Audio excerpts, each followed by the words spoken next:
Welcome back to the Expressions of Destiny podcast. This is Jennifer. Today is August 17th. Thank you for joining me this morning. We are going to jump right into this. Today is just going to be an encouraging word. I am here this morning to help lift your spirits, get you refreshed and renewed and ready for this day. And it hit me when I read the scripture of the day. If you've been listening for a while, you know that first thing I do in the morning, and by the way, let me just break real quick. You are on the road with me today, so if you hear that background noise, that's okay, because this podcast is unscripted and purpose-filled and encouraging, and so we don't really worry about what's going on in the background, right? Because what's most important is that encouragement. So back to what I was saying.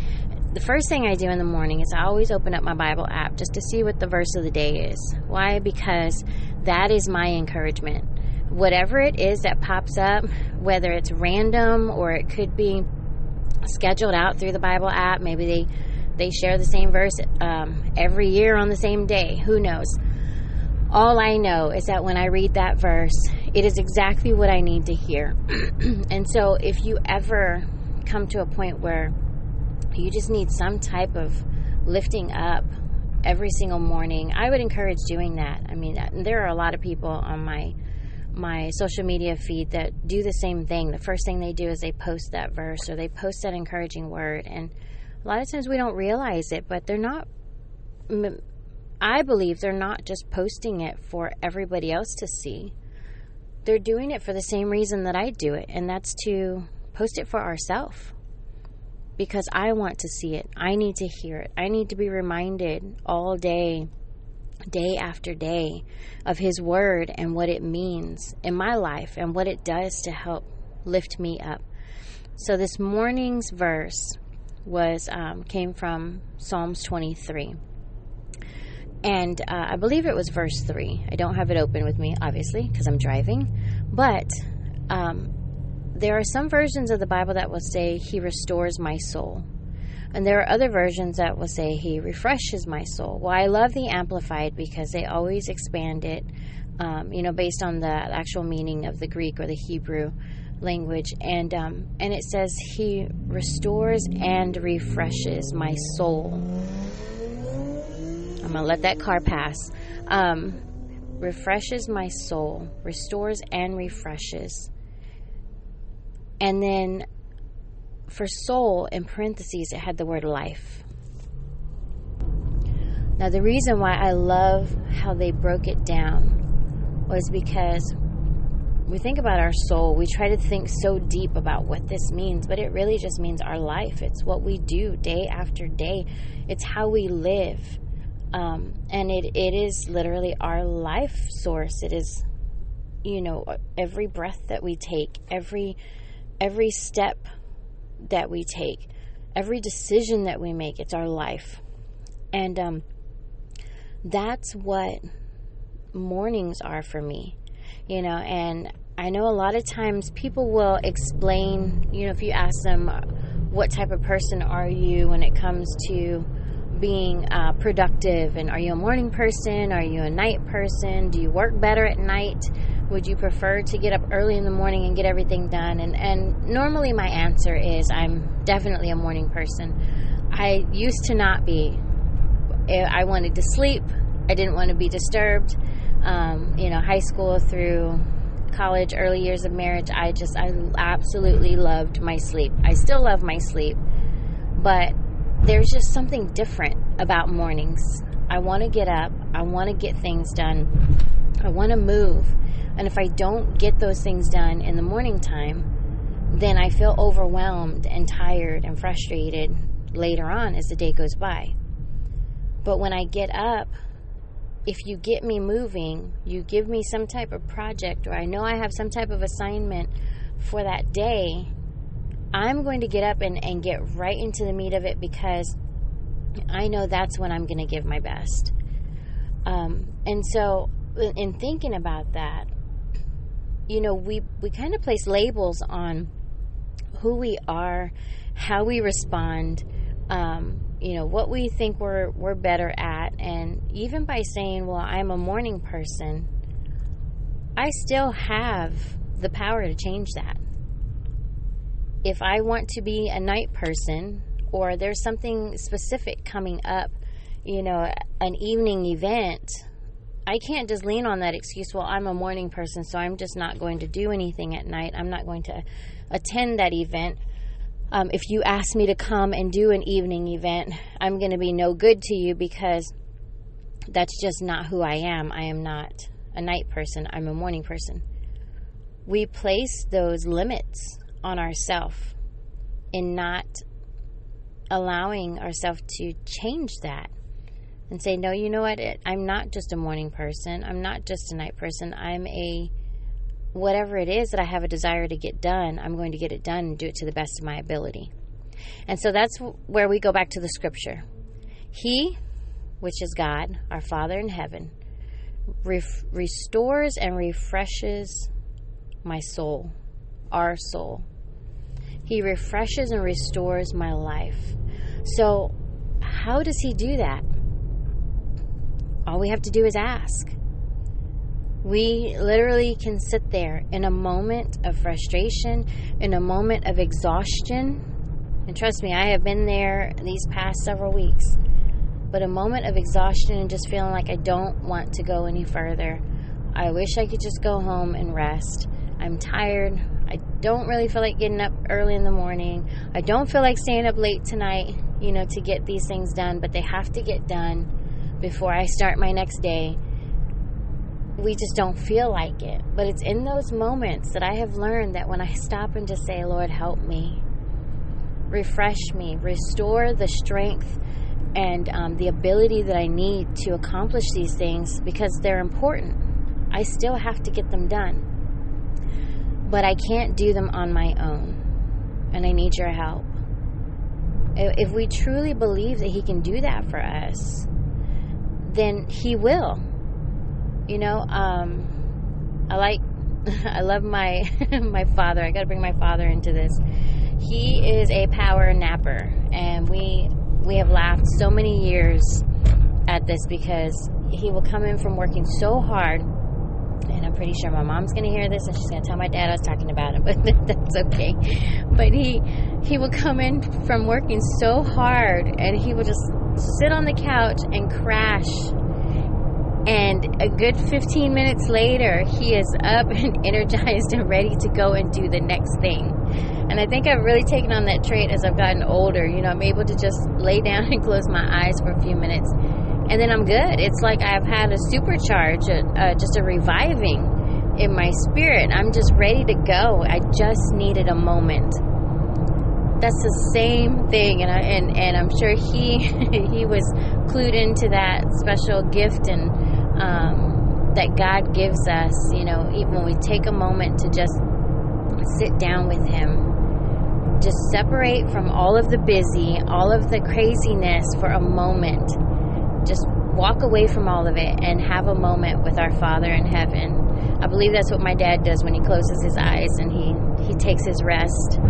He has that moment with heaven and with God and says, Lord, just refresh and revive my spirit and my body because I got a lot of work to do and I got to get back to it. If we would only learn to take those moments, you don't have to lay down and take your 15-minute nap, but even if it's 5 minutes, take a moment and just talk to our Father in heaven. Talk to him and ask him to help you so that he can refresh and restore and revive your soul, so that he can give you what it is that you need to keep moving on. I want to go a little deeper on this subject because I noticed it as well that when we are tired, and it's no secret, right? But when we're tired and frustrated and we're overwhelmed and overworked, all of a sudden it becomes everybody else's fault. We want to lash out at other people. We want to have an attitude with them because we're tired, and now that's their problem. And this could be complete, total strangers. It doesn't even have to be someone that you know, but anybody walking past us rubs us the wrong way, says something, looks at us crazy, and all of a sudden, it's their fault that we are in a bad mood. And so we're going to unleash. And that's not the way to do it. And we've gotten so far from being able to separate that I'll give you an example. Sometimes I can sit at my desk. You know, I've shared recently I'm in the middle of an internship right now and going to school full time and working on the business, and it's just exhausting. And I'll sit there and I'll think, oh my goodness, sometimes I just want to go home and just rest. But as soon as I get in my mind, okay, I need to call this person, they always say the best thing to do when you're on the phone is to smile. Even though the person can't see you, smile all the way through your conversation with them, because they can hear it. They really can. And it actually changes your attitude as well. And you'll find that they end up lifting you up. And so I try to do these little things to, you know, change my attitude at the moment. And it always ends up changing the other person. And I'm so grateful for that. But, okay, for example, I can get on a phone call. They answer. Can I put you on hold real quick? Yes. That's one of those where you know they're busy and they just can't take your call just yet. Can you just hold for a second? Yes. They put me on hold.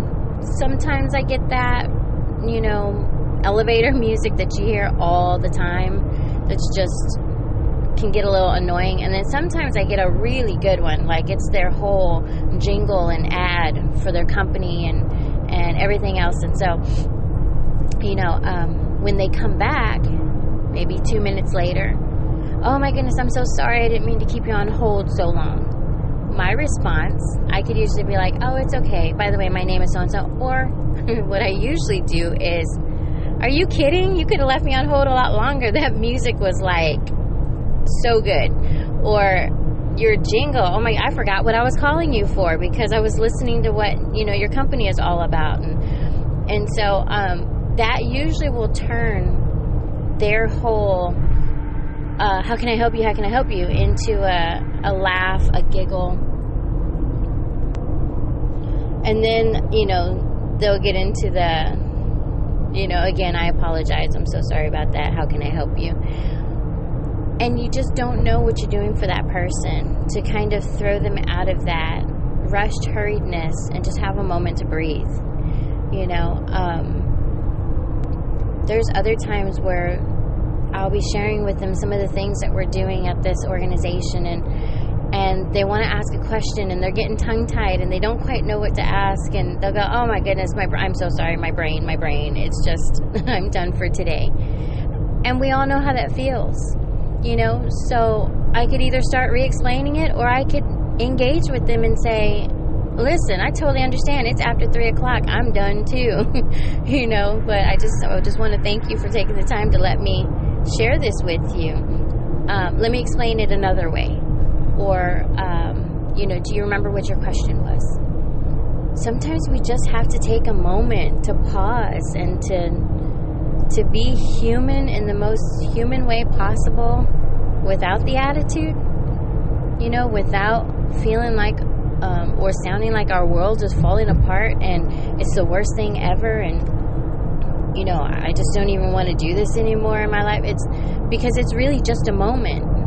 It's a moment that we're having in the day, and that moment can be gone in another moment if we would allow it to, but we hold on to that. We hold on to all of the things that are overwhelming us, and we let it, you know, take residence in our spirit and our soul.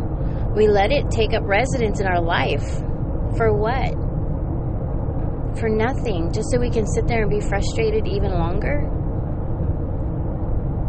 So I want you to take this verse today, because it is a statement. It is a promise. It says, He refreshes and restores my soul.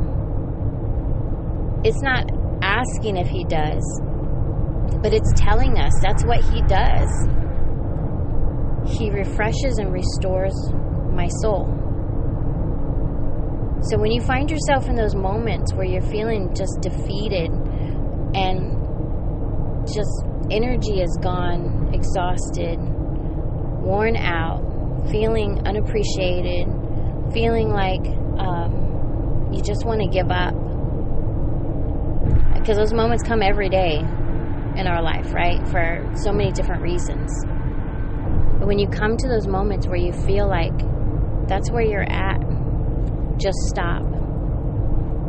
Take a moment and breathe and allow Him to refresh and to restore you back to your life, what your purpose, what it is that God has called and created you to be doing in that moment, even if it's just your job. Because just our job, which is what some people call it, is still an assignment. It's still a season in our life. It's still a time, for a time being, that we have to be in that place to help other people, to do what it is that we know we can do best, but we choose not to sometimes because we're tired. Allow Him to refresh and restore your soul today so that you can live your life with so much joy and peace in what it is that you've been called to do. Somebody out there needs what you have. Someone needs your smile. Someone needs your caring heart. They need to hear a sweet voice on the other end of the phone instead of hearing people gripe and complain and fuss at them all day. They need to hear someone laugh with them. And if we can't do that because we're empty, because we're defeated, then all we can really do is pray and hope that someone else comes along to do that for us. But the answer is right there. Just stop and breathe. Take a moment with God and just ask Him, Lord, I just need you to refresh and restore me right now. I need you to refill me. I need you to revive me. All the R's, throw all the R's in there. And just give me all that I need to keep pressing forward and doing the thing that I want to do with my life, the thing that I love to do. For me, personally, that thing in my life is just being able to serve and to bless other people, to help other people. So whatever it is for you, then it's time for us to start asking God to refresh and restore us. So I just really pray, and I hope that this has encouraged you today. It's that one little small verse. The entire book is wonderful, but that one verse just ignited and sparked life back into me this morning, and I wanted to share that with you because I'm pretty sure somebody listening needed to hear that just as much as I needed to read it.